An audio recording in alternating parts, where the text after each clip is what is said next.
Welcome back to your home garage, and in this video, we'll reveal day 11 of the Wera Advent Calendar.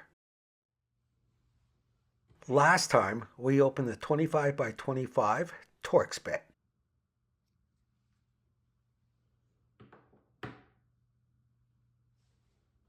Now, let's see what's behind number 11 as we move through the numbers 1 to 24, which represent the days in December before Christmas.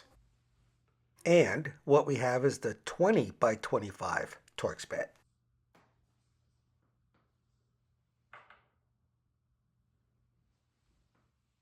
Now, don't forget to tune into the next video to reveal day 12.